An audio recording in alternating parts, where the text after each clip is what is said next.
back to another journey through time. Before we begin, get comfortable. Dim the lights, put on your headphones, take a deep breath, and let the outside world fade away. Tonight, we're traveling to the cradle of civilization, to one of the most legendary cities in human history, Babylon. A place of gods, kings, war, love, and rituals that may seem strange to us now, but once shaped the destiny of an empire. Close your eyes and imagine the heat of the Mesopotamian sun, the land between two rivers, the Tigris and the Euphrates. This fertile plain gave birth to the world's first cities, the first writing, the first laws. Among them, Babylon rose, and for nearly 2,000 years, it was the beating heart of the ancient world. Babylon's origins go back to the 18th century BCE. It started small, just another town among many in Mesopotamia. But under King Hammurabi, it became a true empire. You might know Hammurabi for his famous law code, one of the first written legal systems in history, written in cuneiform on stone. It declared an eye for an eye, a tooth for a tooth. It might sound harsh, but it was revolutionary, justice written down, so even kings had to follow it. Imagine living then, knowing that your life was ruled by a set of carved laws, permanent, eternal, like the gods themselves had spoken. But Babylon wasn't just about laws. It was a city of wonders. Imagine its streets wide and busy, with merchants selling spices, fabrics, and precious stones. Imagine the ziggurat, a massive step pyramid dedicated to the god Marduk, rising into the sky like a mountain made by men. Babylonian religion was everywhere. They worshipped dozens of gods, each tied to forces of nature. At the center was Ishtar, goddess of love and war.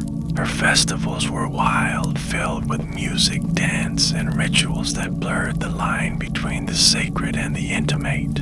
Yes, Babylon had customs that might shock us today. There was the sacred marriage ritual where the king during the New Year festival united with the high priestess of Ishtar in an act of intimacy, meant to ensure the fertility of the land and the prosperity of the people. For the Babylonians, this wasn't scandalous, it was holy.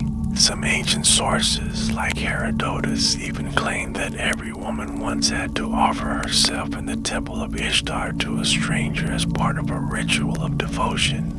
Whether that was true or exaggerated, we may never know, but it shows how deeply sexuality and religion were connected in Babylonian life.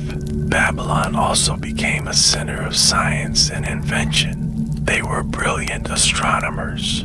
They charted the stars, predicted eclipses, and created one of the first calendars. They divided the day into 24 hours, the hour into 60 minutes. The very system of time you use today comes from ancient Babylon. They built aqueducts and irrigation canals, turning the desert into fields of grain. And their mathematics laid the foundation for geometry and algebra. But Babylon was also a city of war. Hammurabi's empire fell, centuries of conflict followed. The Assyrians came, fierce and brutal. Yet Babylon always rose again, rebuilt, restored. Its greatest glory came under King Nebuchadnezzar II around 600 BCE. He was a builder, a conqueror, a man who reshaped the ancient world. He expanded Babylon into the largest city on earth with massive double walls that some claimed were wide enough for chariots to race upon. He built temples, palaces, and most famously, the Hanging Gardens of Babylon, one of the 7 wonders of the ancient world. Some say it never existed, a legend, but others believe it was real, a lush terrace garden rising high into the air with waterfalls and exotic plants brought from faraway lands.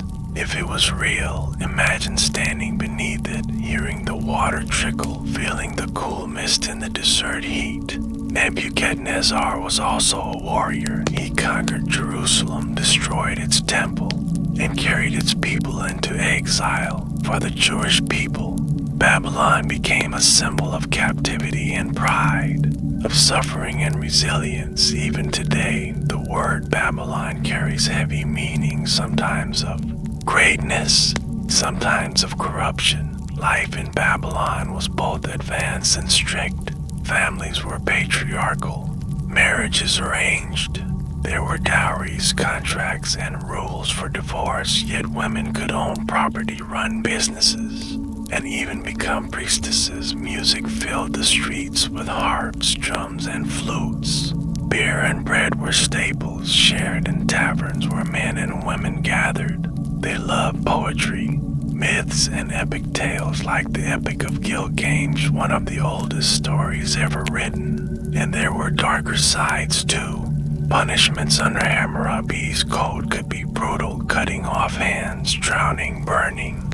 Criminals might be thrown into rivers to see if the gods spared them. Slavery existed, with captives of war forced to labor. Yet even slaves could sometimes buy their freedom, a small glimmer of hope.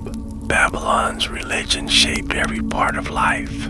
Each day, priests performed sacrifices, chants, and rituals to honor the gods. Temples weren't just for worship, they were centers of learning and economy. The Temple of Marduk was said to house a golden statue of the god, so massive that it took several men to carry it during festivals. People believed this city was literally the dwelling place of the gods. But all empires rise and all empires fall.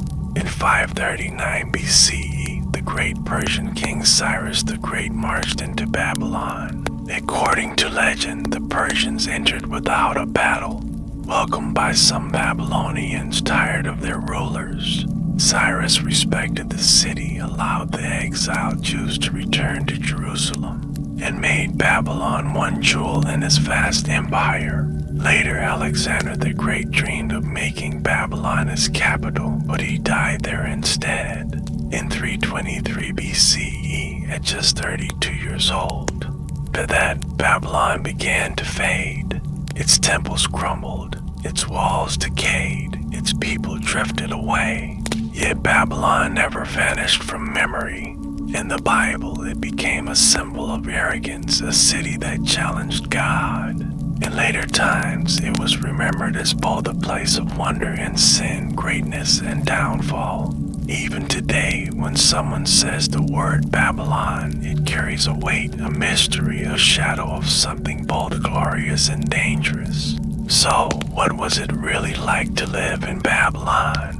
Imagine standing in the marketplace, hearing the calls of merchants, smelling spices from faraway lands. Imagine watching the king pass by in golden robes, surrounded by soldiers.